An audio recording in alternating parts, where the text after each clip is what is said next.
Mesdames et messieurs, mes chers confrères, pères, alors nous avons aujourd'hui la chance, l'honneur pour moi de participer à cette table ronde dans cet endroit absolument magnifique, et ce grâce à Thierry Massis, que je salue, et qui me donne cette chance extraordinaire de présider à cette discussion que vous allez avoir, messieurs. Monsieur le professeur Henès et docteur Lévy-Soussan. Professeur Henès, chacun ici le connaît. L'avocat que je suis dira qu'il est l'un des plus grands du droit privé aujourd'hui, qu'il a été élève de l'immense professeur Philippe Mallory, et que pour ceux qui ont suivi les cours de Philippe Mallory à Paris 2, le souvenir qu'on n'oubliera jamais, c'est son cours sur le droit de la famille où il s'arrêtait soudain en disant « Mes collègues maintenant aborderaient le droit du divorce, mais je n'en ferai rien. » Comme si d'autres, demain, refusaient d'aborder le droit du mariage pour tous. Professeur Laurent Henès, nous vous admirons et nous savons que vous ne nous le rendez pas toujours. Je représente ici la profession d'avocat. Vous avez ce tort insigne pour nous de préférer les notaires. Mais, et dans le cadre des travaux du rapport Darrois, vous nous l'avez laissé comprendre, mais finalement, aujourd'hui ici, c'est plus des notaires et du droit de la famille via le mariage et donc leur profession que vous allez nous présenter. Docteur Pierre Lévy-Soussan, nous sommes très heureux et fiers aussi avec le professeur Henès, nous qui sommes de modestes juristes, de vous attendre au tournant. Vous qui êtes psychiatre, pédopsychiatre, psychanalyste, et qui, je ne sais pas si vous êtes lacanien ou pas, mais vous êtes exprimé un peu comme un lacanien au moment du grand débat sur le divorce pour tous, indiquant devant l'Assemblée nationale et sur les plateaux de télévision que le problème pour les enfants d'un couple homosexuel, c'est qu'ils ne peuvent pas projeter le fantasme de la scène de leur engendrement. Et que, par conséquent, ils ont une difficulté d'orientation psychiatrique, ce qui les transforme peut-être en sans domicile fixe affectif. Il y a là suffisamment de mots pour nous passionner toute la soirée, en confrontation que vous serez avec le professeur Henès. Alors permettez-moi, mais franchement je ne vais pas traiter le sujet, mais de vous proposer deux orientations en introduction à vos débats. Deux orientations à partir des deux mots qui me semblent être absolument les mots-clés, les mots pierres angulaires de la religion chrétienne. D'abord le mot « verbe ».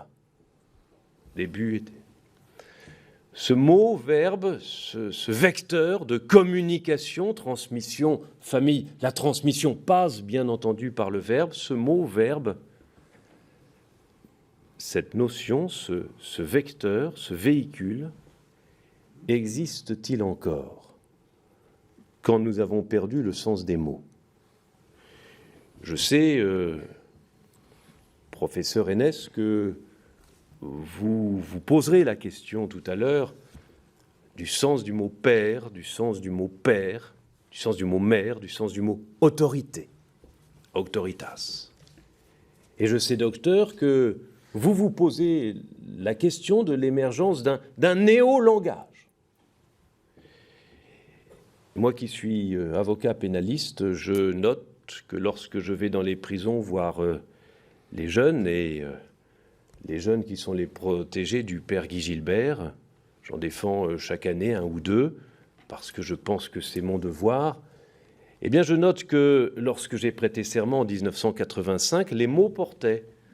Lorsqu'à Fleury-Mérogis, au parloir avocat, j'indiquais aux jeunes de 17 ans, il faut que tu fasses appel. Et je lui expliquais ce que c'était que faire appel, aller inscrire un appel sur le registre au greffe pour combattre l'ordonnance de placement en détention. Il comprenait, il faisait appel. Aujourd'hui, le même jeune m'écoute, part dans un rire pour remplacer le mot par un signe du corps. Il danse un peu face à moi, et puis le lendemain, il ne fait pas appel. C'est-à-dire qu'il ne comprend pas ce que je lui dis. Et que lorsque je défends ce même jeune qui est dans le box derrière moi, à la 10e chambre de la cour, j'ai cette impression forte que notre procédure judiciaire qui passe, qui est fondée sur l'oralité des débats, devient absurde parce que le prévenu ou l'accusé ne comprend pas les mots qui sont ceux qu'on lui dit, les mots du juge, le mot du procureur et les mots de l'avocat. La crise du verbe. Et si crise du verbe il y a, crise de la transmission. Mais la crise du verbe, c'est aussi, à l'inverse, quelque chose qui va peut-être nous sauver. C'est que le verbe dans la religion, il vient du haut. Le Père, le Fils et le Saint-Esprit qui est vecteur du verbe. Mais peut-être qu'aujourd'hui, il se projette à travers la famille. Peut-être qu'aujourd'hui, il vient du bas vers le haut. C'est les nouvelles technologies qui font que le petit-fils apprend au grand-père. Et que nous avons un renversement de la transmission. Transmission et famille, verbe et famille. Le verbe est renversé. C'est le petit-fils qui apprend au grand-père. Et peut-être que ça va nous sauver, ce renversement, et que ça va sauver le véhicule, le verbe, et que ça va sauver la transmission aussi. C'est une des questions que je me pose parce que je suis optimiste. Le deuxième mot que je voulais dire, et je serai plus rapide, bien sûr que le deuxième mot, c'est sans doute d'ailleurs le premier, c'est le mot amour chez les chrétiens. Et d'abord, amour dans la famille, transmission de l'amour dans la famille, et par projection, transmission partout. Mais est-ce que les familles qui sont éclatées, recomposées, mais d'abord décomposées et en guerre n'ont pas, par nature même, perdu le sens de l'amour? Et est-ce qu'à cause de ça, on ne remplace pas l'amour évident de parents qui aiment leurs enfants par des parents en guerre qui, du coup, passent leur temps pour compenser à dire à leurs enfants qu'ils les aiment? J'ai ce sentiment très bizarre d'avoir assez peu entendu mes parents me dire qu'ils m'aimaient. Alors que, et pourtant, cet amour était tellement évident, cette famille, la nôtre, était tellement unie que ce n'était pas nécessaire de passer par le verbe, par l'amour, et le dire « je t'aime ». Et j'ai tellement l'impression qu'aujourd'hui, les familles sont tellement explosées qu'à chaque instant et à tout bout de champ, et pour n'importe quoi, les parents disent à leurs enfants « je t'aime ». Et que cette substitution, qui est un retour du mot et du verbe pour la transmission de la notion la plus fondamentale, qui est l'amour dans la famille, est peut-être un des effets du paradoxe de la question que nous avons, que vous allez traiter aujourd'hui, parce que moi, non sum dignus. Alors, je ne sais pas lequel d'entre vous prend la parole d'abord, mais peut-être je vais vous proposer, docteur... Ah, il était... Docteur, je crois que c'est mieux de commencer par vous, d'aller chercher dans l'inconscient ce qui sera projeté ensuite par le droit positif. Mais sauf que si vous aviez décidé de faire l'inverse, tandis que... Suggérer. Alors, allez, monsieur le professeur, vous avez évidemment la parole. Bien, monsieur le bâtonnier, merci pour ces paroles chaleureuses et excessives. Pas tout à fait exactes, notamment sur un point. Nous allons parler d'amour du père et de la mère. On peut aimer son père sans le préférer à sa mère. On peut aimer sa mère sans la préférer à son père. Vous me dites que je préfère les notaires aux avocats. Jusqu'à présent, je n'ai jamais été mis dans une situation de devoir choisir. Et j'aime autant les notaires que les avocats, mais je ne les confonds pas. Voilà. Et Monseigneur, Mesdames, Messieurs, je vais, en quelques mots, et en juriste que je suis, essayer de tracer les contours de ce qui fait le thème de ces 3 séries de soirées. Et y a-t-il une crise de la transmission? Et y a-t-il une crise de la transmission, notamment à travers le droit de la famille et la réalité du droit de la famille? Et il nous faut bien commencer par observer que la famille est par essence le lieu de la transmission, transmission de la vie à l'enfant, transmission de la culture au travers de l'éducation, transmission des biens familiaux, le patrimoine. Le patrimoine, étymologiquement, c'est précisément ce qui vient du père, pater. Il existe en droit, les juristes le savent bien, de nombreux modèles d'association de personnes. Les juristes distinguent notamment entre les groupements ponctuels, par exemple de personnes achètent en commun un bien, les groupements durables, une association, une société, ou entre les groupements intéressés, par exemple la société, et les groupements non intéressés, par exemple l'association. Mais le seul groupement de personnes essentiellement orienté vers la transmission, c'est la famille. Et c'est pourquoi, dans notre système juridique, la famille a toujours tenu une place spécifique. Elle n'a jamais été ramenée, ou en tout cas jusqu'à une époque récente, à un groupement de personnes ordinaires. Et ces règles spécifiques, qui constituent ce qu'on appelle le droit de la famille, ces règles spécifiques s'expliquent évidemment par l'originalité et la finalité spécifique de ce groupement et surtout son caractère primordial pour la survie de la société. Et voici pourtant ce qu'on lit sous la plume d'une de mes collègues, charmante collègue, comme le sont tous les collègues, spécialiste du droit de la famille, dans un ouvrage publié en octobre 2011, avant donc les mouvements relatifs à l'ouverture du mariage.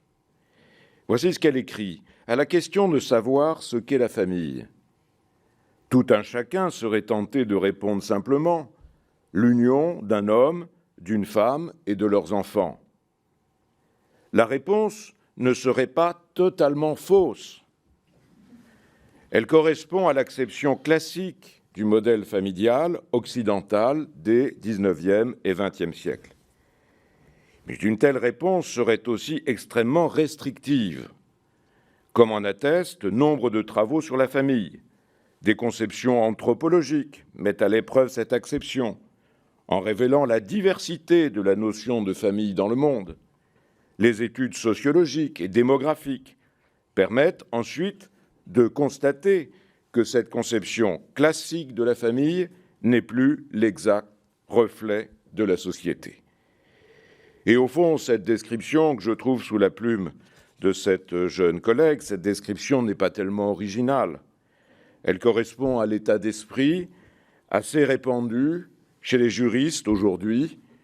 L'association du couple et de l'enfant n'est qu'un modèle de famille, une structure parmi d'autres.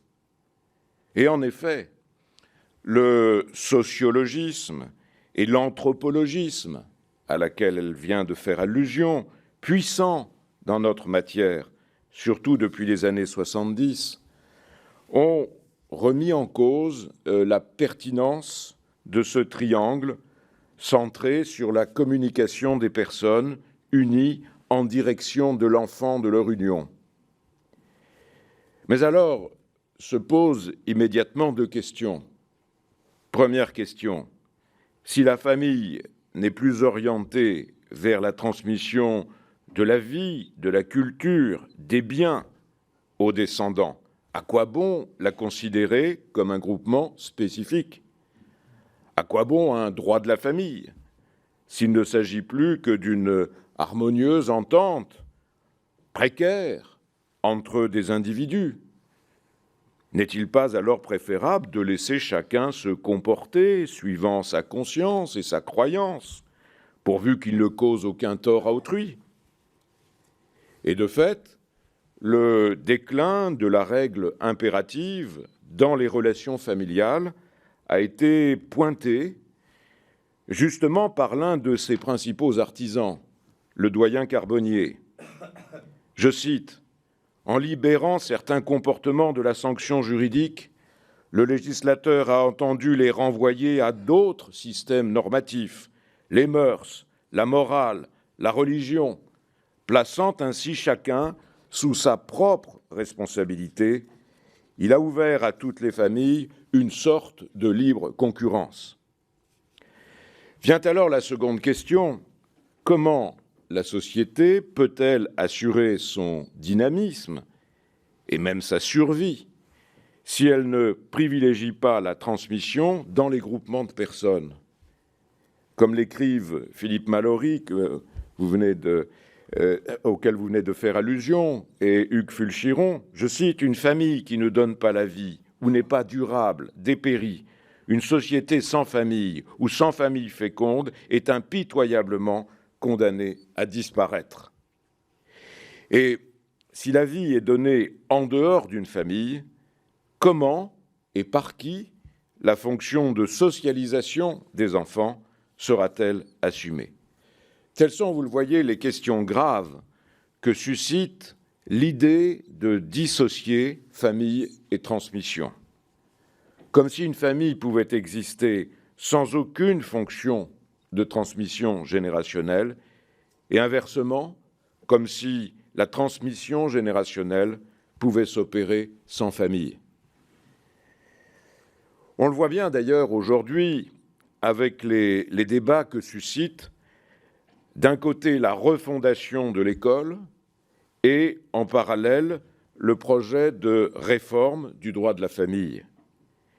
D'une certaine manière, le renforcement du rôle éducatif de l'école est destiné à arracher l'enfant à sa famille. Comme le dit d'ailleurs le ministre de l'Éducation nationale, je cite, « L'école doit arracher l'élève à tous les déterminismes, familial, ethnique, social, intellectuel. » L'école, en somme, est en première ligne lorsque décline la famille. Avant d'entrer plus avant dans la question de savoir si la transmission est en crise dans la famille, je voudrais attirer votre attention sur deux données essentielles. La première a trait à ce que j'appellerais la dialectique si particulière dans la famille du voulu et du subi. L'identité, la vie même sont imposées à la personne comme le résultat de la volonté d'autrui. Le rattachement à une famille par la filiation, l'hérédité, le nom, le sexe, l'éducation, le baptême ou l'absence de baptême, etc. Sur ce donné fondamental, sa volonté ne peut rien, on ne choisit pas sa famille, dit-on. Autrement dit, la famille est probablement le seul groupement humain dans lequel l'individu entre de manière non volontaire.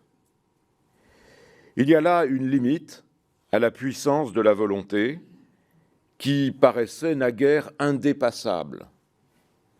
Mais les choses changent aujourd'hui, avec notamment les conquêtes de l'individualisme et la prétention du sujet à se gouverner entièrement par sa volonté souveraine.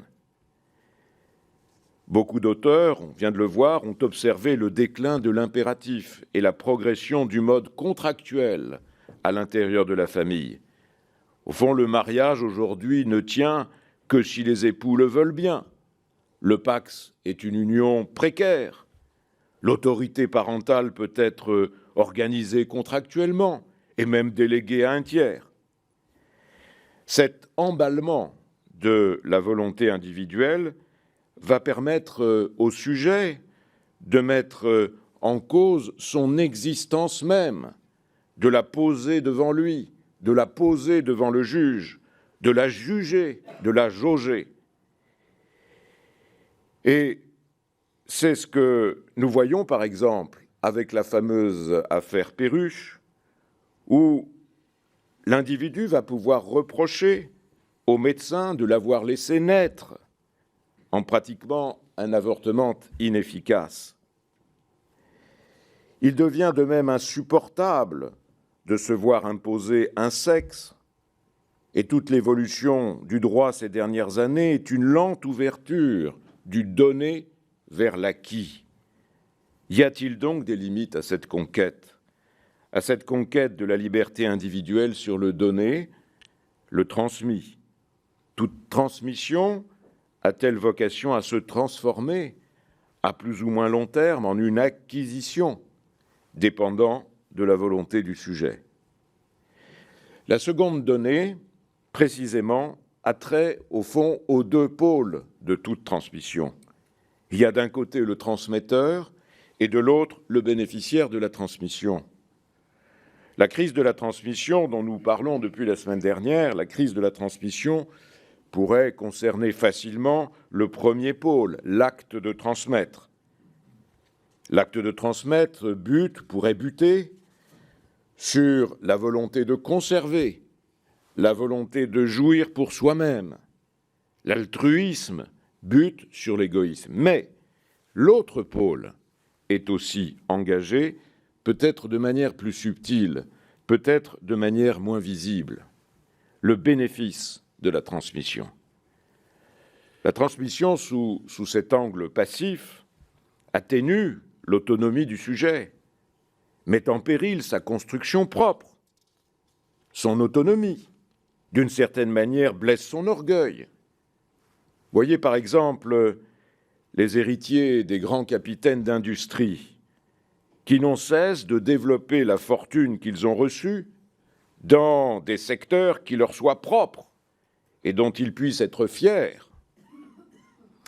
Et il est vrai que l'hérédité, les secrets de famille, peuvent être un handicap. Il y a donc dans le refus d'accepter une transmission comme une révolte contre l'histoire qui favorise aussi l'essor de l'individualisme et dont l'évolution de notre système juridique, j'y viens enfin, porte la marque. Je voudrais donc en quelques mots montrer d'abord en quoi les règles de droit font de la famille le lieu central de la transmission. Puis ensuite, comment cette fonction est aujourd'hui mise en cause de diverses manières, après quoi j'esquisserai, si c'est possible, quelques perspectives. Que famille rime avec transmission, voilà ce dont atteste un grand nombre de règles relatives à la transmission. Transmission de la vie d'abord, transmission de la culture ensuite, transmission des biens enfin. Transmission de la vie, elle est au cœur, bien sûr, de la famille. La filiation, vous l'aurez observé, en tout cas les juristes l'auront observé, la filiation est déjà présente dans les premières obligations qui naissent du mariage. Les époux contractent ensemble par le fait seul du mariage, l'obligation de nourrir, entretenir et élever leurs enfants. C'est l'article 203 du Code civil. Et le texte qui suit, pratiquement suit, l'article 205, renverse la même règle. Il dispose que les enfants doivent des aliments à leur père et mère, ou autres ascendants qui sont dans le besoin. Les devoirs entre époux ne viennent que plus tard dans cet ordre des obligations naissant du mariage. On se souvient aussi, en ce qui concerne l'adoption, que jusqu'en 1966, l'adoption n'était possible que par des couples mariés. Et d'une manière plus générale, on définit traditionnellement la famille par les liens du sang. Et c'est encore la filiation établie qui fait entrer les enfants dans la famille de leur père et mère. L'identité de la personne est le résultat d'une transmission familiale. Le nom est celui de la famille, transmis de génération en génération. Et ce, depuis la révolution onomastique du XVe siècle. À partir de ce moment-là, l'individu n'a plus de nom personnel, il a le nom de sa famille. Il est obligatoirement donc inscrit dans la génération par ce nom, dans la génération familiale, et il a même l'obligation de porter ce nom. Seul son prénom permet désormais de l'individualiser. La nationalité est en principe celle de l'un de ses parents.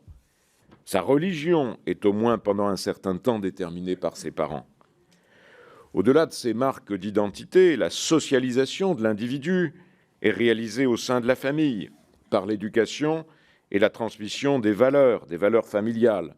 Ainsi, la Déclaration universelle des droits de l'homme dispose que, je cite, « Les parents ont par principe le droit de choisir le genre d'éducation à donner à leurs enfants. » Et l'autorité parentale confiée aux parents est un ensemble d'obligations et de droits dont la famille détermine librement le contenu. Cette transmission est opérée au sein de ce que le Code civil appelle la maison familiale, d'où l'enfant, nous dit encore aujourd'hui l'article 371.3, d'où l'enfant ne peut être retiré que dans des cas de nécessité que détermine la loi. Et c'est dans ce bastion secret, ce bastion mystérieux, vu de l'extérieur, que s'organise parfois la résistance à l'État et à son idéologie, ce qui conduit d'ailleurs les régimes totalitaires à s'attaquer d'abord au foyer familial.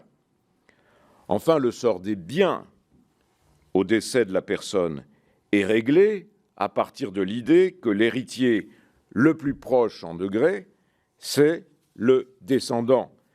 C'est le descendant et c'est cet héritier qui est le continuateur de la personne du défunt. Le mort saisit le vif. Au fond, il n'y a pas d'interruption dans la propriété des biens. La propriété des biens l'emporte sur la mort. Mais c'est une continuité de génération en génération. Et nous le savons, deux institutions juridiques majeures assurent le caractère familial de cette transmission. D'une part, la désignation par la loi des héritiers ab intestat, c'est-à-dire des héritiers d'une personne qui n'a pas réglé elle-même sa succession, suivant un ordre qui privilégie évidemment les enfants et leurs descendants, puis les pères et mères. Et jusqu'à il y a peu, le conjoint survivant n'était pas oublié, mais il n'avait en principe que des droits de jouissance viagés en présence de descendants. L'autre institution, c'est bien sûr la réserve héréditaire qui préserve le droit des descendants contre les actes de disposition des parents. Et j'ajouterai bien sûr que le droit fiscal était une puissante incitation à la transmission familiale, notamment par le jeu des abattements et par l'application d'un barème spécifique. Nul doute donc que la famille ait pour fonction principale d'assurer la transmission de génération en génération. Or, cette relation famille-transmission est aujourd'hui brouillée. Le lien institutionnel entre le couple et l'enfant s'est distendu, de sorte que nous voyons se développer d'une part des familles sans transmission, d'autre part des transmissions sans famille, des familles sans transmission. Il s'agit de situations dans lesquelles l'association de deux êtres qui s'aiment a perdu sa verticalité.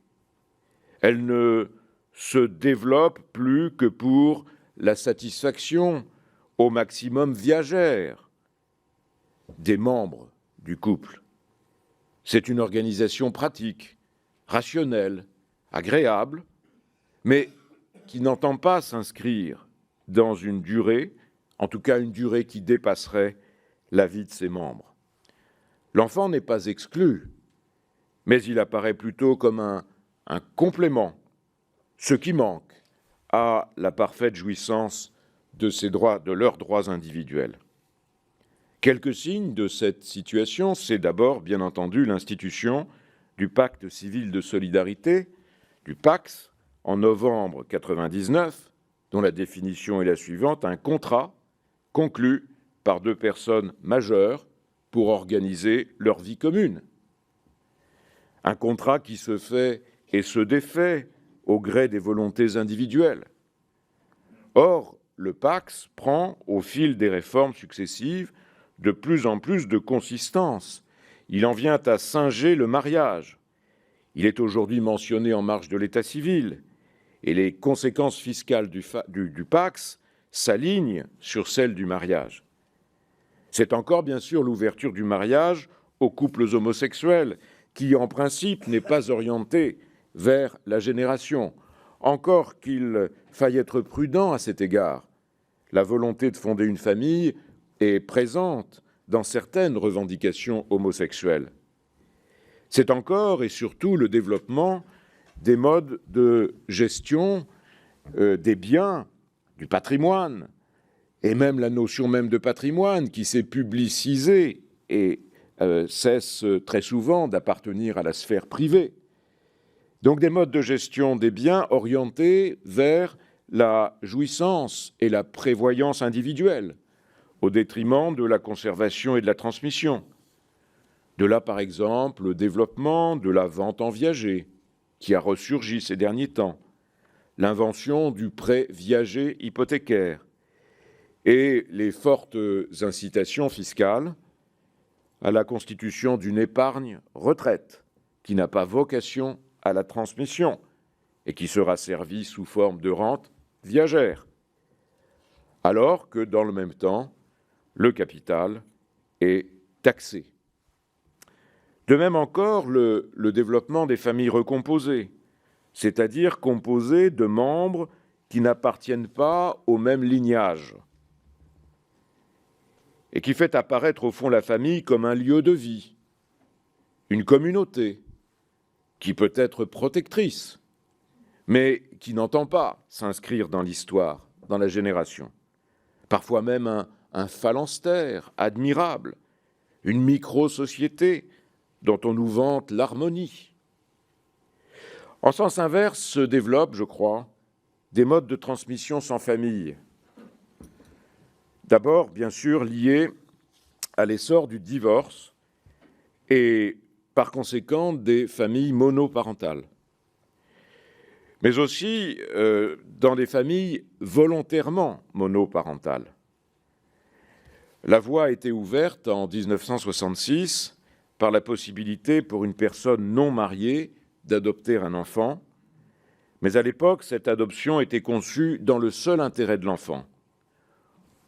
Aujourd'hui, le désir d'enfant se développe comme une aspiration individuelle, comme l'a écrit récemment Jacques Arène, mais je m'aventure très prudemment sur votre terrain. Je cite, le narcissisme parental n'est pas à mettre nécessairement aujourd'hui au pluriel. Les je se conjuguent ou non à travers la chorégraphie du désir d'enfant. Et il relève un peu plus loin que parfois ce puissant désir s'ordonne à un enjeu de survie narcissique et d'étayage de soi-même. Le désir de transmission n'est donc pas absent, mais il est coupé de toute référence familiale. De là, d'ailleurs, la question de la reconnaissance d'un droit subjectif à l'enfant conçu comme un droit de l'homme, et pourquoi pas un droit fondamental. Et naturellement, la consécration d'un tel droit ouvre directement à la mise en œuvre des moyens de le satisfaire, la procréation médicalement assistée, indépendante désormais de l'infertilité accidentelle du couple, et pourquoi pas, demain, la gestation pour autrui. Dans le même temps, on peut encore relever la promotion des droits du conjoint survivant, des droits en capital, et non plus seulement des droits de jouissance viagée, des droits en capital, notamment lorsque le conjoint survivant se trouve en concours avec les descendants, ou encore la possibilité de réaliser une donation-partage en incluant un tiers parmi les donataires copartagés. Au fond, la survie de l'entreprise peut l'emporter, peut-être, sur la transmission familiale. De même encore que par le mandat à effet posthume, une personne peut confier la gestion de ses biens après son décès à un gérant avisé plutôt qu'à ses successeurs. Chacune de ces mesures est bien sûr justifiée par des nécessités économiques sérieuses et des nécessités sociales. Mais leur rapprochement montre que la succession n'est plus nécessairement guidée par des considérations familiales. Il ne restera bientôt plus qu'à supprimer la réserve héréditaire, souvent attaquée d'ailleurs aujourd'hui, pour finir de dissocier totalement famille et succession. Alors d'où ce mouvement vient-il ? À mon avis, au moins de deux raisons qui se combinent. La première a trait à ce que j'appellerais la perte du sens de l'avenir. Or, pour transmettre, il faut voir au-delà, et en tout cas au-delà de soi-même. Et même croire que demain sera meilleur qu'aujourd'hui. Or, cette croyance a été fortement ébranlée ces derniers temps. Elle a été ébranlée par la succession d'effondrements imprévus et brutaux, qu'il s'agisse des événements terroristes, des événements économiques, des crises financières, à quoi s'ajoute la dénonciation du progrès par un certain discours écologique. Le sentiment de la fragilité de toute situation conduit au fond au présentisme, analysé par François Hartog. Le présent a pris de plus en plus de place, de sorte qu'il est devenu l'horizon, sans futur et sans passé. La famille est un bienfait, mais c'est un bienfait du temps présent. Elle doit être organisée, c'est bien administrée de la manière la plus efficace pour le temps présent. Et la durée de la vie. De là, notamment, la promotion des impératifs de prévoyance et de gestion. Le second phénomène, je crois, lié au premier, est l'essor considérable des droits subjectifs, les droits du sujet individuel, et donc des droits nécessairement limités à sa propre jouissance, à la durée de sa propre vie. Ces droits subjectifs, sous la forme notamment de droits de l'homme, et de droits de l'homme à la valeur supralégale. Ces droits subjectifs ont joué un rôle capital, sans aucun doute, dans la libération des individus, du totalitarisme. Mais ils sont peut-être sortis de leur lit, et ils conquièrent tous les jours de nouveaux territoires, en un galop qui paraît irrépressible. Droit au logement, droit au travail, droit à l'éducation, droit à l'épanouissement sexuel, droit au bonheur, droit de naître sans handicap, et peut-être alors droit à l'enfant. Dans cette perspective, la transmission ne peut être favorisée que dans la mesure où elle est favorable à la personne, ce qui lui appartient de décider par sa volonté, comme auteur de la transmission ou comme bénéficiaire de la transmission. Voyez par exemple un tout petit signe de cette évolution. Depuis le XVe siècle, le nom de l'enfant, en tout cas en France, est le nom de la famille. Et voici que, récemment, la loi a ouvert le nom de famille au choix des parents. Désormais, depuis une loi de 2005, le Code civil prévoit que les parents choisissent un nom de famille. C'est une toute petite chose, mais le nom, c'est beaucoup plus que le nom. Comment sortira-t-on de cette crise ? Bien malin qui peut le dire. La première question, elle est cruciale, est de savoir si l'on peut imaginer une société sans transmission familiale. La réponse semble claire, la transmission de la vie, la transmission de l'identité culturelle, ou même la transmission des biens, ne peut alors être assumée que par la société, suivant sa conception du bien commun et de l'utilité sociale, ce qui peut susciter bien des réserves. Et je crois que c'est par une renaissance de la confiance dans l'avenir et une réflexion sérieuse sur les limites à apporter au galop des droits fondamentaux de l'homme au regard du bien commun que peut-être pourrait se dessiner une évolution. Je vous remercie.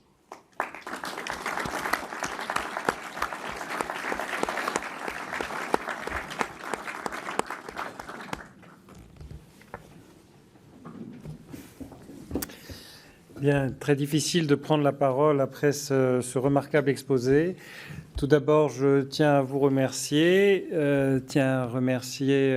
Monseigneur le cardinal André XXIII, Monsieur Massy, de cette invitation à ce cycle de conférences pour parler d'un sujet complexe, pour parler d'un sujet très passionnel, surtout actuellement, qui est justement celui de la transmission au sein de la famille. Sujet difficile parce que c'est à l'intersection de beaucoup d'enjeux. C'est à l'intersection du désir d'enfant, celui du devenir père, devenir mère, et cela pose la question de, finalement, pour commencer par cela pousse à se poser la question, finalement, à quoi servent les lois ? Et là, je parle sous votre contrôle, bien sûr, des nombreux juristes présents, mais en tant que psychiatre, psychanalyste, le fait de travailler depuis maintenant des années dans le champ de la protection de l'enfance et dans le champ de la filiation, que ce soit la filiation adoptive, par procréation médicale assistée, m'a obligé à me confronter au texte de loi. Et très souvent, dans des situations complexes, difficiles, effectivement, on voit si les lois peuvent nous aider à nous sortir d'embarras pour savoir finalement, lorsque je pense à des cas de maltraitance, tout de suite on est confronté au fait que on peut avoir un enfant sans être parent. On peut avoir un enfant sans être père, sans être mère, en oubliant ce que c'est qu'un père, en oubliant ce que c'est qu'une mère. Et donc, très très vite, j'ai été confronté au fait que le biologique en tant que tel, le lien biologique, n'a jamais été suffisant pour nous déterminer à finalement décider si cet homme s'était transformé en père, si cette femme s'était transformée en mère. Le fait de travailler dans le champ de l'adoption a encore plus poussé cela. C'est-à-dire que lorsqu'on se sépare du lien biologique, en accueillant un enfant, comment se fait cette transformation ? Quelles sont les conditions qui la rendent possible ou qui la rendent impossible ? Et là encore, je me suis confronté au fait que le lien biologique en tant que tel, lorsqu'il était absent, pouvait permettre à des adultes de se transformer en père et en mère.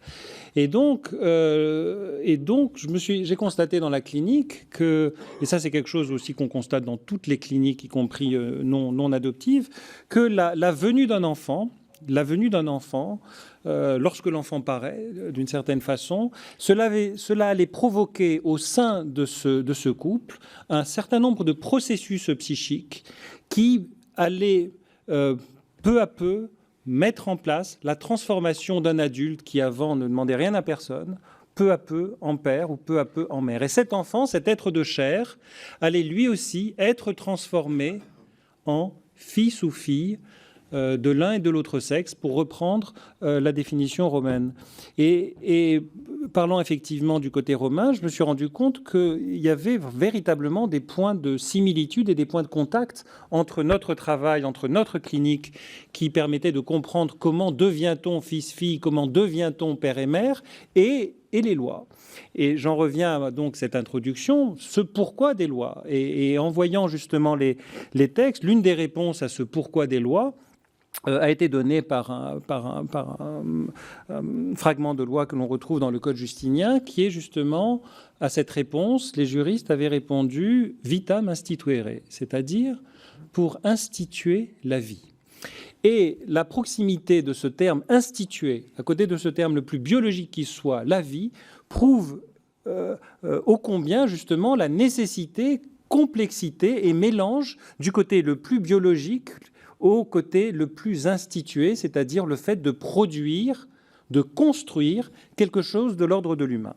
Et je me suis rendu compte que la clinique psychiatrique, la clinique permettait de voir, mais comment ça marche effectivement, comment ils arrivent à se construire en tant que père et mère. Eh bien, ils arrivent à se construire en tant que père et mère si le fait de se penser père, de se penser mère, cela marche parce que chacun va y croire. Et l'enfant va aussi y croire. C'est-à-dire, ça touche le domaine de la croyance. Ça touche le domaine de la croyance, ça touche le domaine de la légitimité et de la garantie de ses places, comme quoi, oui, je suis ton père, je suis ta mère, parce que à la fois la loi me le garantit, et à la fois le fait de penser un enfant à l'intérieur d'une famille, je me suis rendu compte que l'enfant, lui, il a une appétence filiative importante. C'est-à-dire, lorsqu'il arrive dans une famille, et là c'est aussi valable lorsque c'est un enfant fait, comme on le dit, fait sous la couette, à différence des familles adoptives, l'enfant, lui, il va croire que ces deux êtres sont ses parents. Et pourquoi il va y croire? Il va y croire parce que c'est possible. C'est possible, c'est une fiction au sens psychique du terme, et vous allez voir la proximité avec la fiction juridique. C'est possible parce que pour lui, le fait qu'il fantasme justement cette scène d'engendrement dont vous parliez tout à l'heure, le fait qu'il arrive à fantasmer cette scène, c'est-à-dire le fait que cela suppose déjà qu'il y a un désir entre son père et sa mère, un désir suffisamment fort pour le faire fantasmer, avec un certain nombre d'interrogations qu'il peut se poser, avec qu'est-ce qui se passe lorsque ses parents sont dans leur chambre, pourquoi ils font des siestes souvent, etc. Donc il va se demander, mais il se passe quelque chose. Et peu à peu, il va fantasmer ce qu'il en est d'une scène dont il sait qu'il vient. Et dans le cas de la clinique adoptive, il sait bien qu'il ne vient pas de cette scène-là, directement d'engendrement, mais il sait qu'il aurait pu venir de cette scène-là. C'est-à-dire que cette naissance, il va la recréer au sein de sa famille. Et c'est là le travail, vous voyez comment, lorsqu'on commence à dissocier ce qu'il en est de l'origine de l'enfant, c'est-à-dire lorsqu'on la dissocie d'une façon sociale, avec une origine sociale ailleurs, comme dans l'adoption, on voit bien que pour réassocier ce qui a été dissocié, il faut un travail psychique supplémentaire qui va l'obliger à faire « je sais bien que je viens d'un ailleurs, mais j'aurais pu venir de cet homme et de cette femme, et ce qu'il en est de mes origines dans cette famille, je dois la chercher du côté de leurs désirs, de l'un et de l'autre. » Même chose pour l'aide médicale à la procréation. Pour refaire un tout petit historique par rapport à ce dont vous parliez précédemment, c'est-à-dire dans les années, à la fois les recherches médicales, à la fois les avancées de la société ont permis de plus en plus à rendre indépendant ce qu'il en est du désir d'enfant, de ce qu'il en est de la venue d'un enfant. Cela a été dans les années 70, un enfant si je veux, quand je veux, avec l'essor justement de la contraception. Cela a commencé à introduire une première dissociation temporelle par rapport à la venue de l'enfant. Avec l'arrivée de l'AMP, de l'aide médicale à la procréation, là, pour la première fois, la dissociation, elle était non seulement temporelle, mais aussi une dissociation spatiale. C'est-à-dire que la création d'un embryon pouvait se faire en dehors du corps de la femme, pouvait se faire en laboratoire. Là, ça a été une dissociation spatiale extrêmement importante, d'abord sur le plan du bouleversement dans l'imaginaire justement social, bouleversement dans l'imaginaire à tel point que l'on a cru que ces enfants conçus dans le laboratoire, ces enfants venus du froid, parce que les paillettes des donneurs ou bien les paillettes des hommes du couple pouvaient être conservées donc en cryocongélation. Donc ces enfants venus du froid, il y a eu un certain nombre de fantasmes comme quoi ils deviendraient fous, ils seraient tous psychotiques. Le fait de faire appel à un donneur anonyme a été jugé très scandaleux au début, étant donné que beaucoup dans les journaux que l'on peut voir à l'époque, dans les années 70, on parlait d'adultère médicalement assisté. Mais lorsqu'on prend ce terme d'adultère médicalement assisté, ces fantasmes ne tombaient pas du ciel, je veux dire, si je puis dire.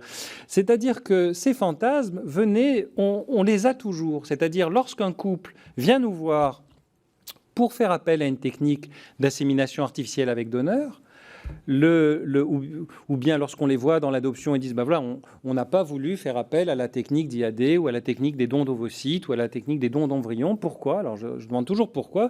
Je dis parce que donc le dernier couple que j'ai vu me disait pourquoi? Mais parce que j'aurais vraiment eu l'impression de tromper mon mari.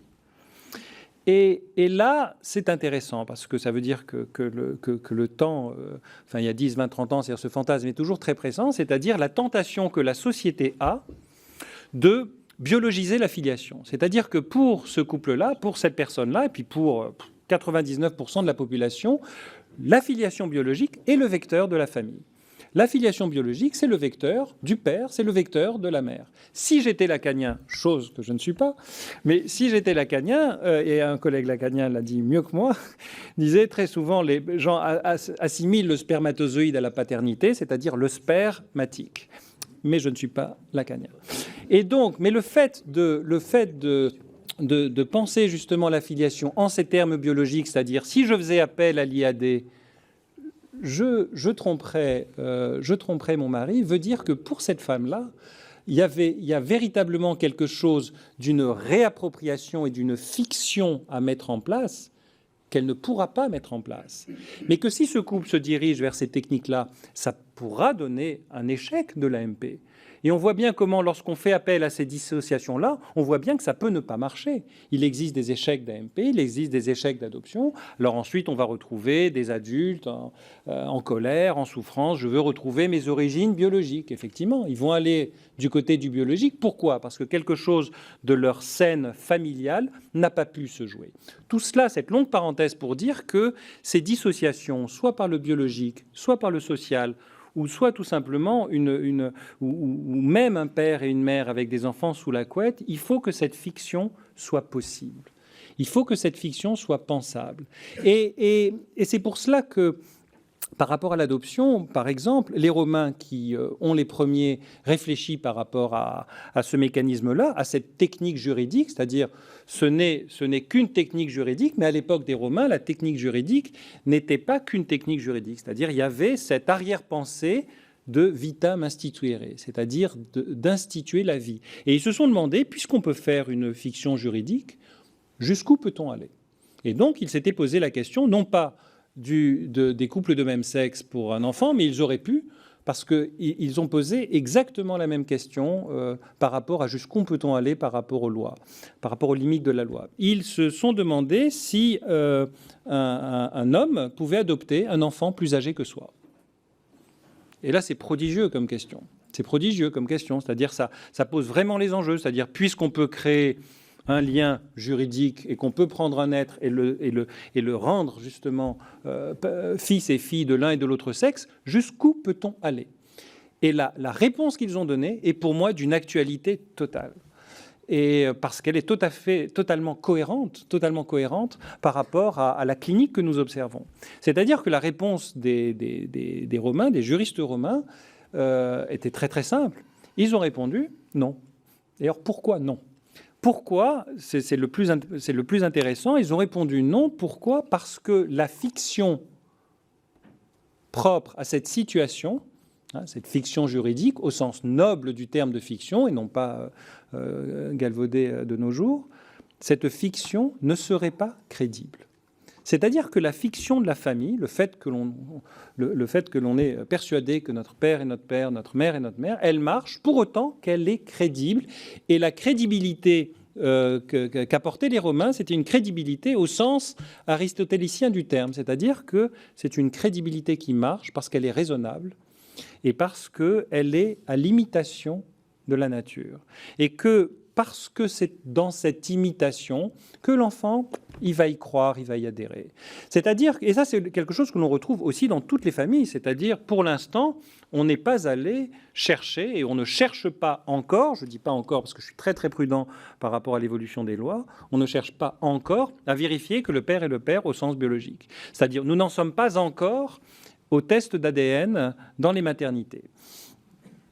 Je dis pas encore parce que je suis extrêmement pessimiste là-dessus. C'est-à-dire les derniers mois par rapport aux lois, à l'évolution des lois, m'ont rendu extrêmement pessimiste par rapport à la pensée de la famille au sein de notre société. Pourquoi on n'est pas allé le vérifier jusque-là? Alors vous savez qu'il y a eu beaucoup de projets de loi qui ont été faits où justement ils voulaient vérifier, c'est-à-dire il y a une telle explosion de la preuve biologique dans les tribunaux que à un moment il y avait des députés qui disaient donc si ce n'est que sur le biologique que l'on va faire la preuve de la paternité, il faut l'instituer d'une façon systématique. Puis ensuite, ils sont allés voir les psychiatres et les médecins et on leur expliquait que, vous savez, lorsque on vérifie les choses au niveau des familles dites sous la couette, le premier enfant, il y a 3 à 4% des pères qui ne sont pas les pères. Le second, il y en a 6 à 7. Le troisième, il y en a plus. Je n'ose vous dire le cinquième, quels sont les pourcentages. À ce moment-là, les députés se sont arrêtés immédiatement.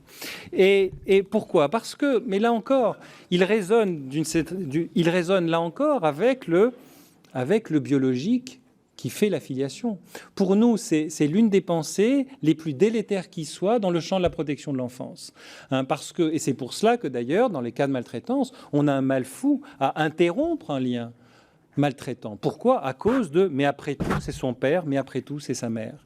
Et là, on voit bien comment, dans ces cas-là, le biologique se retourne contre l'enfant. Et on voit bien comment, dans notre société, on est passé à la fois d'une pensée très biologisante, enfin qui est toujours là et qui est toujours extrêmement présente, à une pensée toute sociologisante. C'est-à-dire une pensée où le social doit organiser tous les liens. Pourquoi? Parce que tout est possible. Et là, on a vu arriver un vocabulaire sociologique inondé à la fois les prétoires, à la fois les lois, à la fois l'imaginaire collectif. C'est-à-dire là, vous avez utilisé les termes de famille monoparentale, de famille recomposée. Ces termes sociologiques, pour un psychiatre, ça ne veut rien dire. Ou si ça veut dire quelque chose, ça veut dire qu'on ne sait plus penser la famille. Pourquoi? Parce qu'une famille monoparentale, ça n'existe pas. C'est-à-dire qu'il y a toujours, parlons d'une famille où il y a une mère seule, un père seul, oui, mais monoparentale en tant que telle. Famille recomposée, ça veut dire quoi? Ça veut dire que l'enfant, il avait une famille, puis il a une autre famille, et puis tout est pareil. C'est-à-dire, lorsqu'on essaye de faire attention à ce néolangage que vous évoquiez tout à l'heure, on voit qu'est-ce qu'il véhicule.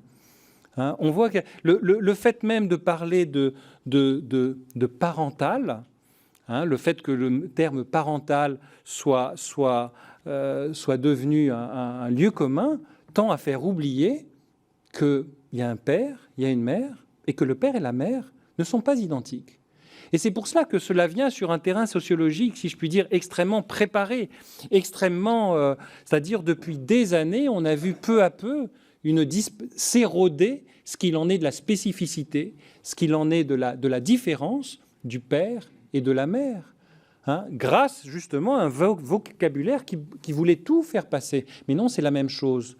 Nous sommes aussi importants l'un pour l'autre, donc nous sommes équivalents. Non, vous êtes aussi importants l'un pour l'autre pour l'enfant, mais ce n'est pas équivalent.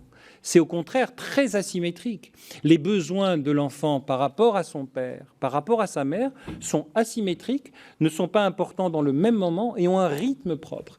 Et là, on a vu des lois arriver qui ont totalement homogénéisé les places. La loi de 2002, par exemple, qui a été la toute première audition que j'ai eue au Sénat par l'un des sénateurs responsables de cela, voulait imposer, enfin déjà à l'époque, a fait arriver la résidence alternée, par exemple, dans la loi en voulant l'imposer en cas de conflit. Et moi, d'expliquer aux sénateurs, vous savez, s'il y a bien une chose qu'il ne faut pas imposer en cas de conflit, c'est bien cela. Et en plus, vous savez, la résidence alternée, ça a été fait aux États-Unis pour les adolescents, pas du tout pour les petits bébés et pour les enfants de moins de 6 ans. Et à ce moment-là, moi, de tenter d'expliquer justement l'importance de la dissymétrie des places de l'un et de l'autre. Trop tard, le mal était fait, c'est-à-dire il y a eu... Donc effectivement, c'était bien pour nous parce que cela remplit nos cabinets d'enfants extrêmement traumatisés. Donc merci pour nous. Mais les dégâts ont été considérables. C'est-à-dire que très très vite, on voit comment... Et ensuite, on a vu une loi arriver, celle de la loi du mariage pour tous, comme on dit, dire, ben voilà, le père et mère, ce sont des termes que l'on peut supprimer pour une certaine catégorie d'enfants. Il y a des enfants qui n'auront plus accès au terme de père et mère. On leur a supprimé ce terme-là. Ils n'auront plus accès qu'au terme de parents. Hein, et il y a des pays qui sont allés encore plus loin. C'est-à-dire, ils pensent que parents, c'est quelque chose de discriminatoire. Hein, donc même, il y a un certain type de discours qui est prêt même à supprimer le terme de parent parce que trop discriminatoire.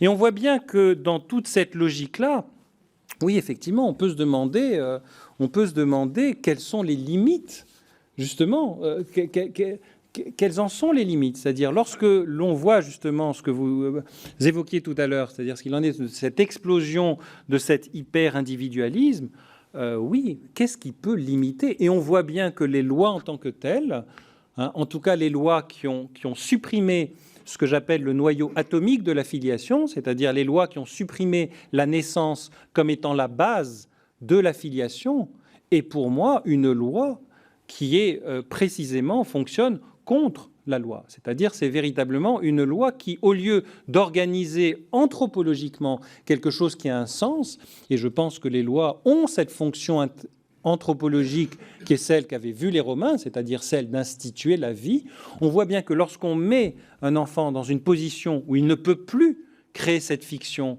avec deux personnes de même sexe, par exemple, mais il y a d'autres exemples, lorsqu'on le met dans une situation où il ne peut plus créer cette fiction, voilà, il ne peut plus penser venir de deux femmes ou venir de deux hommes. Hein, ou bien si on ouvre l'AMP aux femmes célibataires, comment va-t-on faire? C'est-à-dire, on voit bien que ça veut dire quoi? Ça veut dire que on assiste progressivement, c'est-à-dire, je dis souvent que ce n'est pas tant une perte des repères et qu'une crise de transmission, que le fait que les mots qui désignent justement cette transmission, et vous avez beaucoup parlé justement des mots et du verbe, ces mots-là justement ne veulent plus rien dire, parce que le fait d'ouvrir l'AMP, cette volonté d'ouvrir l'AMP justement aux femmes seules, ou pas seules d'ailleurs, on assiste à une lente éradication des pères. Mais pourquoi on assiste à cette lente éradication des pères? Parce qu'on a bien dit que pour un enfant, qu'il ait de mère ou qu'il ait de père, c'est pareil. C'est-à-dire à partir du moment où la loi a validé le fait que pour un enfant, on pouvait le priver soit des mères, soit des pères, à ce moment-là, tout est possible. Je n'ai pas le temps de développer des conséquences dans le droit de la famille, dans le droit de la protection de l'enfance, le fait qu'on n'ait plus la boussole de cette scène pour voir l'importance que cela peut avoir un enfant, les conséquences seront innombrables. Mais là, effectivement, on valide le fait que par rapport justement à un enfant, on peut soit lui supprimer son père, soit lui supprimer sa mère. Et la demande actuelle, au nom des sciences, parce que la science le permet, dans ces cas-là, rendons-le possible, quel est le discours que l'on peut avoir pour donner une limite et pour dire non, par rapport à l'enfant, il y a quelque chose de suffisamment important qui est justement cette limite qui permet de lui donner la possibilité d'un scénario fondateur. Et ce qui me permet d'aborder la deuxième partie de mon topo, c'est-à-dire, c'est quoi la transmission? C'est-à-dire, une fois ces prérequis énoncés, qu'est-ce que la transmission? La transmission dans une famille, d'abord, la transmission dans une famille, c'est vraiment la famille est une société dans une société. Hein, c'est une société qui a à voir avec cette société, hein, qui rend compte, qui a des comptes à rendre par rapport à cette société, c'est-à-dire on ne peut pas faire n'importe quoi au sein de cette famille, hein, c'est-à-dire on voit bien comment là encore, dès qu'on fait n'importe quoi, dès qu'il y a quelque chose, dès qu'on transgresse au sein de la famille, hop, l'invisible des lois apparaît.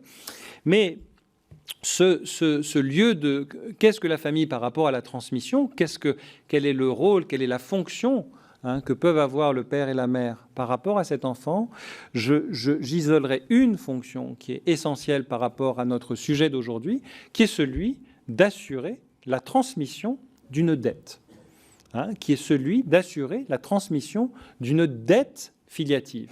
Et c'est quoi assurer cette transmission d'une dette filiative ? Assurer cette transmission d'une dette filiative veut dire tout simplement que ce qui est transmis, c'est véritablement la dette que les enfants ont envers les parents ne sera pas transmise, ne sera pas payée aux parents. Elle sera payée à la transmission qu'ils feront par rapport à leurs enfants. C'est-à-dire que cette dette par rapport, cette dette que les fils et les filles ont par rapport au père et à la mère, c'est une dette qui ne se règle pas directement par rapport à eux, mais qui sera transmise de génération en génération. C'est-à-dire que la dette est aussi une dette symbolique. C'est-à-dire, parce que j'ai été confronté à quelque chose d'une scène d'abord difficile, c'est-à-dire cette scène de l'engendrement, là on en parle d'une façon consciente, mais si on voit les enjeux inconscients de cette scène-là, ce qu'on appelle effectivement scène primitive, c'est quelque chose qui, au niveau inconscient, est particulièrement violent, déstabilisant, et qui est un véritable organisateur psychique, mais qui confronte l'enfant à des affects extrêmement complexes et très différenciés par rapport à son père, par rapport à sa mère. Et par rapport au fait que il va penser à la fois ce qu'il en est de la haine et ce qu'il en est de l'amour et ce qu'il en est de l'identification à l'un et à l'autre d'une façon très différenciée par rapport à l'un et à l'autre. Et donc cette dette par rapport qui existe entre grands-parents, parents et fils est une dette qui justement va se transmettre de l'un à l'autre. Et que la plus grande difficulté justement pour un homme qui devient père, c'est celui de renoncer à son statut de fils par rapport au grand-père de l'enfant.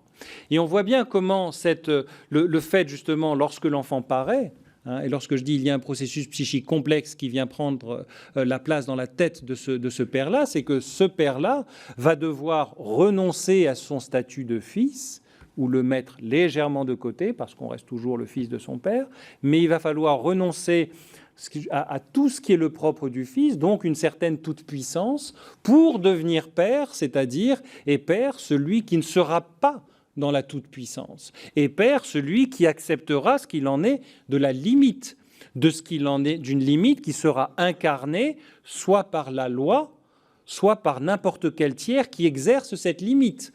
Alors, la loi des hommes, c'est la loi des hommes, c'est le tiers fait par la limite propre à l'État. Avant, il y avait ce tiers garant qui pouvait, dans les États qui se sont, avant qu'il y ait cette laïcisation des lois, le garant de cette loi était réservé au divin.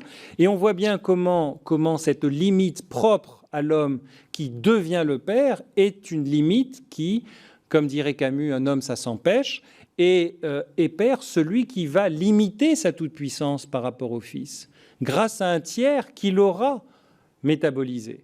On en a un très très bel exemple dans la Bible avec cette scène de la ligature d'Isaac, de l'Akéda d'Isaac, c'est-à-dire où Abraham va lier son fils. Abraham est celui qui va lier son fils et celui qui va délier son fils, grâce à l'intervention d'un tiers qui a arrêté ce bras.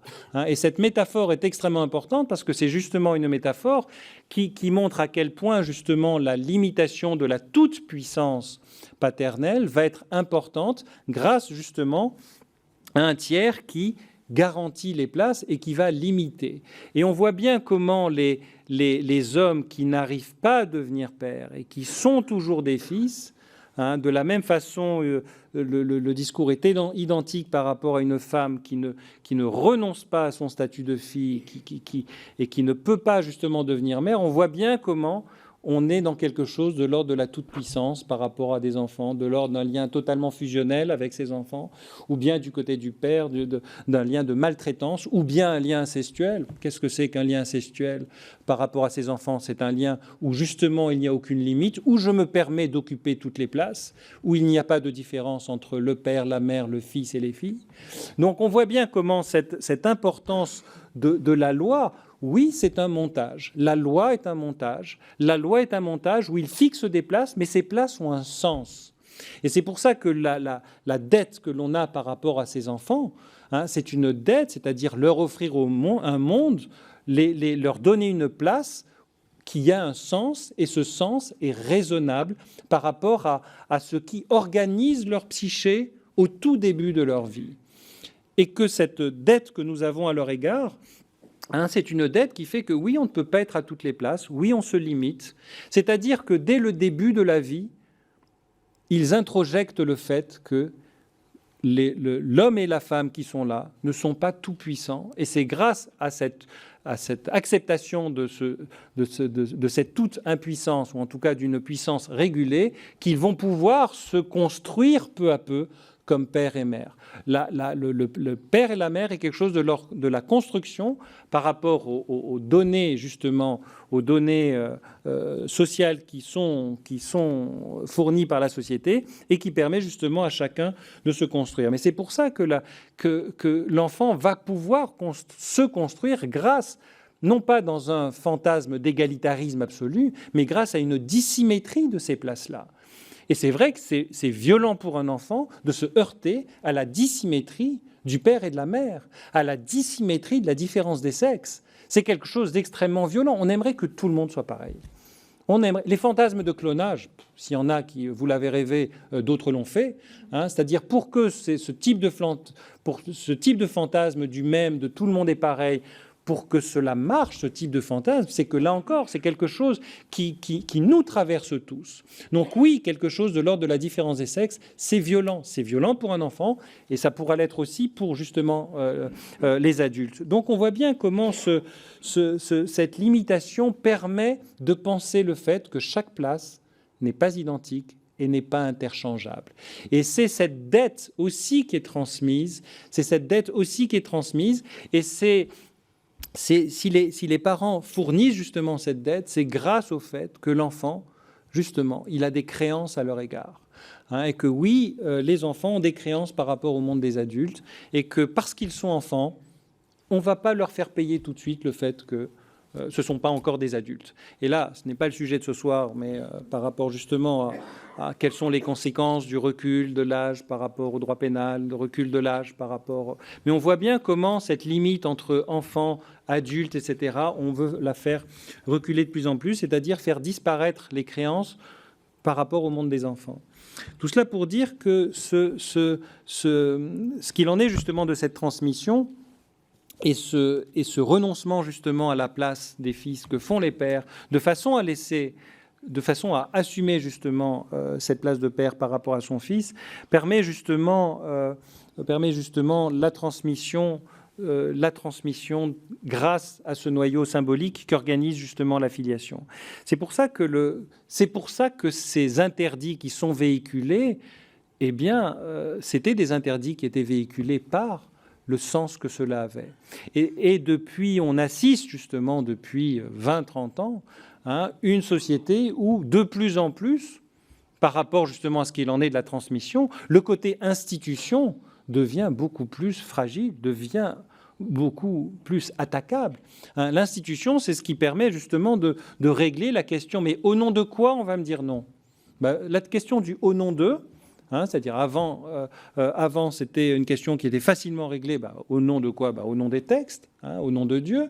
Et maintenant, lorsqu'il y a eu la laïcisation justement de la loi, c'était au nom de la loi, Mais maintenant, à partir du moment où toute limite est critiquée en tant que limite, c'est-à-dire qu'il y a une avalanche maintenant de textes, justement de lois qui vont s'affranchir des limites, le fait de supprimer quand même le noyau de la naissance, de supprimer la différence des sexes par rapport justement à une filiation, c'est vraiment s'affranchir de la limite de la différence des sexes. Mais une fois de plus, bien avant, il y avait bien d'autres limites qui étaient franchies au nom d'un désir individuel. Et là, on voit bien justement comment, avant, il y avait justement ce qui était transmis par rapport à un scénario où l'enfant pouvait intérioriser ses limites, c'est-à-dire se construire dans notre jargon ce qu'on appelle un surmoi, c'est-à-dire un surmoi qui représente le fait de « bon, je ne peux pas le faire parce que c'est interdit ». Pourquoi c'est interdit ? Parce que, c'est-à-dire, on voit bien comment la famille jouait le rôle de relais de la société. Mais à partir du moment où la famille fonctionne d'une façon « moi, les lois, je n'y crois pas, c'est chacun sa peau et Dieu pour tous ». À partir du moment où la famille a renoncé au fait de donner les limites, à partir du moment où la famille s'est dépossédée de son rôle de donneur de limites pour le laisser, par exemple, à l'école. Alors moi, vous savez, j'y arrive pas, allez-y, vous. On voit bien comment, justement, il y a eu un déplacement de... Pourquoi ? Parce que c'est très désagréable de donner les limites. Ce que j'explique, c'est-à-dire, vous parliez d'amour dans votre introduction. Et à chaque fois, on me disait souvent, oui, mais vous savez, tout est possible dans les familles parce qu'ils vont beaucoup aimer l'enfant, etc. Alors moi, dès qu'on parle d'amour, alors je ne veux pas dire comme Georges Brassens, parlez-moi d'amour, je ne dirais pas comme Georges Brassens, mais pour moi, l'amour, c'est véritablement l'une des choses qui peut permettre le plus, justement, la non-limite. Parce que c'est ce qui peut le plus bouleverser le cadre, et au nom de l'amour, tout peut être possible. Les parents qui maltraitent l'enfant, lorsqu'on les a dans les expertises, on dit « mais moi, mon enfant, je l'aime, comment vous pouvez me le retirer ?» C'est-à-dire, je mets toujours entre parenthèses l'amour lorsque ça sert d'argument par rapport au lien. Mais ce que l'on voit, c'est qu'on voit que pourquoi c'est si difficile pour une famille de dire non à l'enfant ?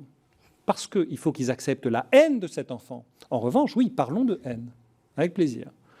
Parlons justement de cette haine qui circule dans une famille, qui est très difficile à lier, à ligaturer. On en revient à cette histoire de lien.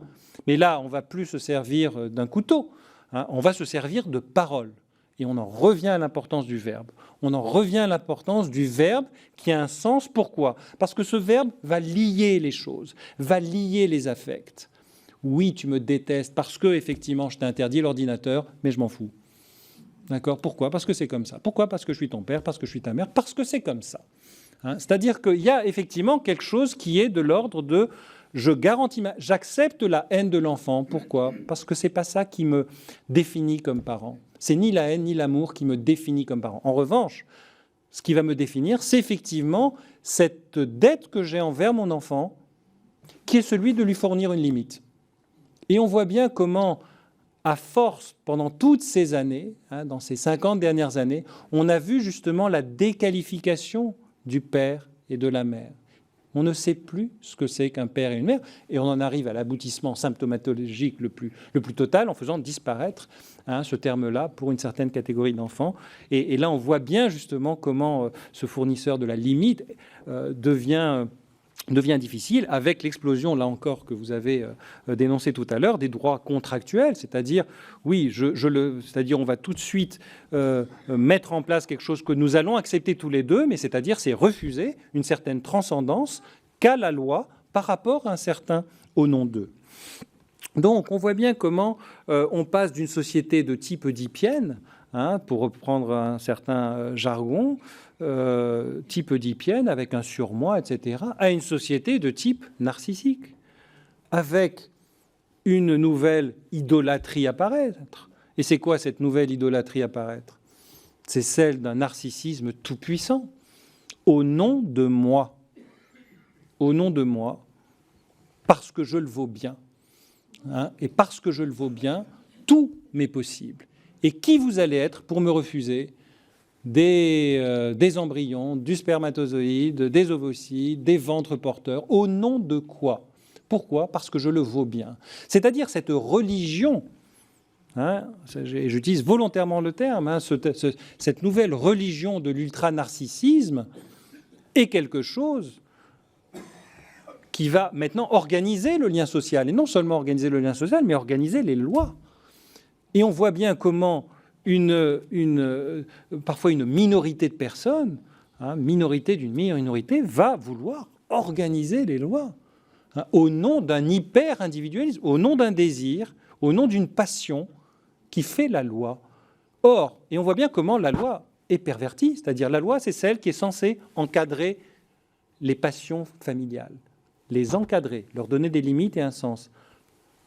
À partir du moment où ce sont les passions qui organisent le cadre familial, la loi ne fonctionne plus pour organiser la filiation, pour organiser la transmission, mais pour la désorganiser. Et on voit bien que si cette verticalité disparaît au profit d'une horizontalité, nous, on en a vu les conséquences dans la clinique. Depuis ces 50 dernières années, on a vu une explosion de ce qu'on appelle les pathologies addictives, mais addictives à tout, c'est-à-dire aussi bien à la nourriture qu'aux drogues, qu'aux achats, qu'au poker, en ligne, à tout ce que vous voulez. On a vu l'explosion des pathologies un peu borderline, c'est-à-dire avec ces personnalités non structurées. On a vu, et là je me tourne vers vous, on a vu justement l'explosion dans les passages à l'acte grave, dans les passages à l'acte criminel, des passages à l'acte sans culpabilité.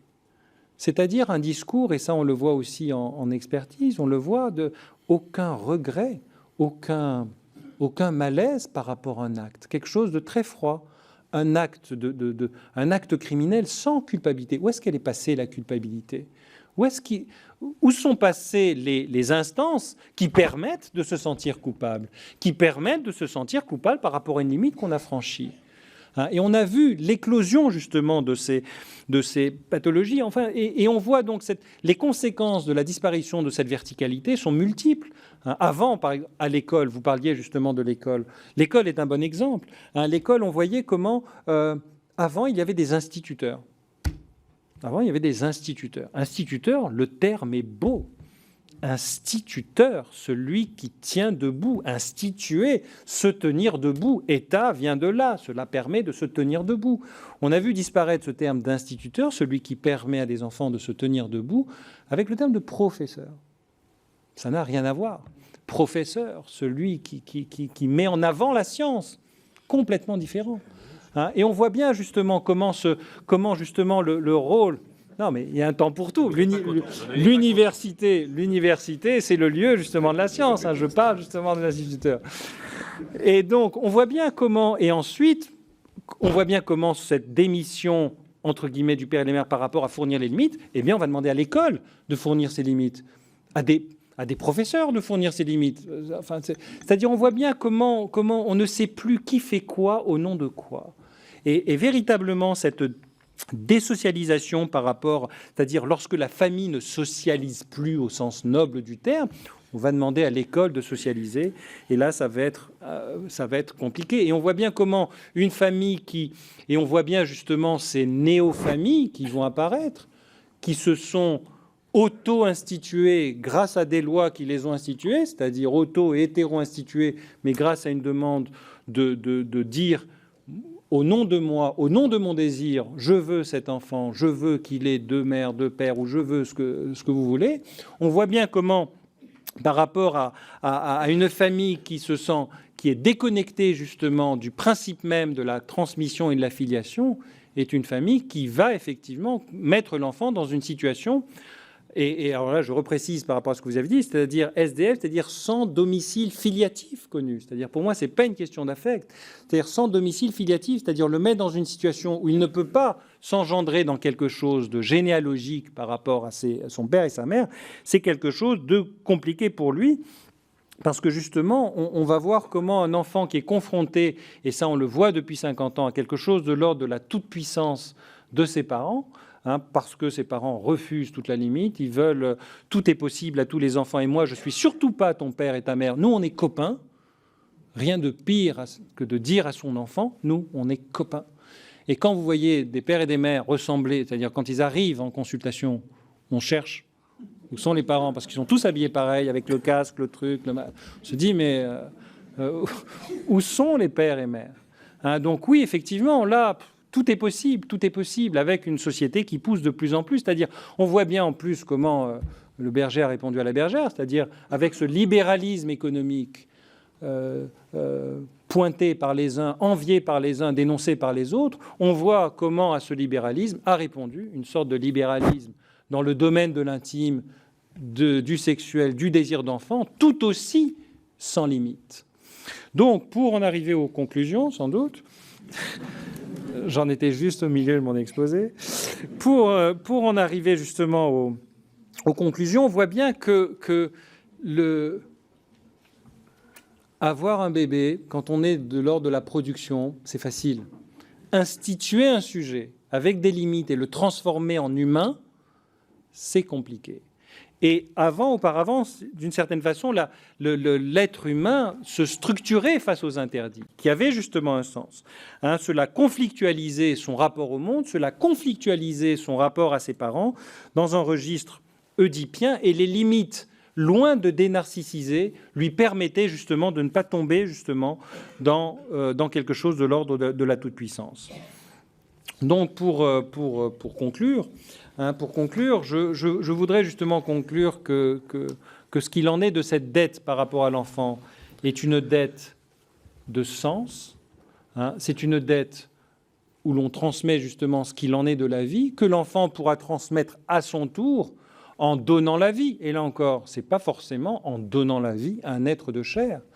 On a 1000 façons d'avoir des enfants. L'œuvre artistique, l'œuvre de sa vie, l'œuvre que l'on fait en créant ce qu'il en est, des relations riches, en créant avec les autres, c'est aussi une façon d'avoir des fils et des filles. Et c'est comme ça qu'est réglée aussi cette question de la dette.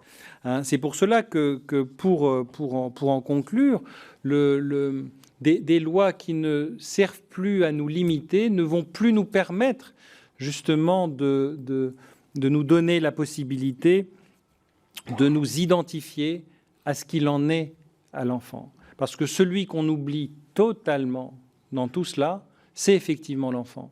Vous l'avez pointé tout à l'heure, c'est-à-dire on est passé du droit à, et dans ce droit à, on a oublié les droits de l'enfant.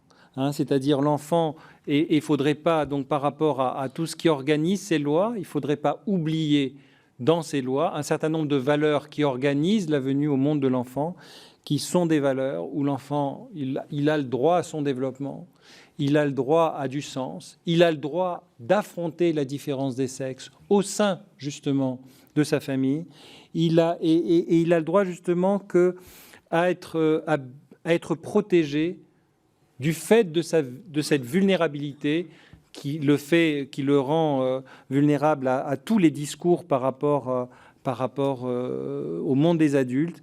Et il est important justement que cette fiction qui organise justement la famille puisse le permettre toujours de répondre aux interrogations universelles qui sont celles de tous les enfants, qui est celle de répondre à la question d'où je viens et où puis-je aller. Je vous remercie.